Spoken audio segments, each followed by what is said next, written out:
சில நேரத்தில் ஆண்டவர் உங்களை ஒரு புதிய வாய்ப்பினை திறக்க சொல்லியிருக்கலாம், ஒரு புதிய காரியத்தை தொடங்க சொல்லியிருக்கலாம். ஆனால் நீங்கள் கீழ்ப்படியாமல் இருக்கீங்க. சில பேர் இடத்துல ஆண்டவர் சொல்லுவார், இதை விட்டு நீ விலகுன்னு சொல்லுவார். ஆனால் ஒன்று விலகாமல் இருக்கலாம். சில பேர் சில காரியத்தோட அட்டாச்சாக இருப்பாங்க. ஆனால் சொல்லுவார், இதை விட்டு விலகுன்னு சொல்லுவார்.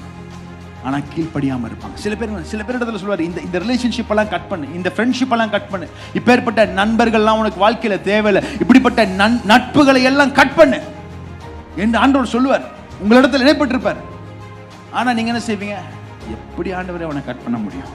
நாங்கள் ஒரே பிளேட்டில் சாப்பிட்டு வளர்ந்தவங்க, எப்படி ஆண்டவரை கட்ட முடியும்? ஆண்டவர் சொல்றார், இல்லை, அது உன்னுடைய ஆவிக்குரிய வாழ்க்கைக்கு தடையாய் மாறுகிறது என்று சொல்லி ஆண்டவர் உங்களுக்கு தெளிவாக காமிச்சவங்கலாம் கட் பண்ணு, உங்கள் ரிலேஷன்ஷிப்லேருந்து உங்கள் ஃப்ரெண்ட்ஷிப்லேருந்து கட் பண்ணுன்னு சொல்லுவார். பட் யுவர் டிஸ்ஒபீடியன்ஸ் ஒரு 2 3 4 5 வாட்டி சொல்லி பார்ப்பார். அதுக்கப்புறம் அதை கேட்கலன்னா அதுக்கப்புறம் அந்த சத்தம் கேட்காது. சத்தம் கேட்கறதுலேருந்து அப்படியே நின்று போயிடும்.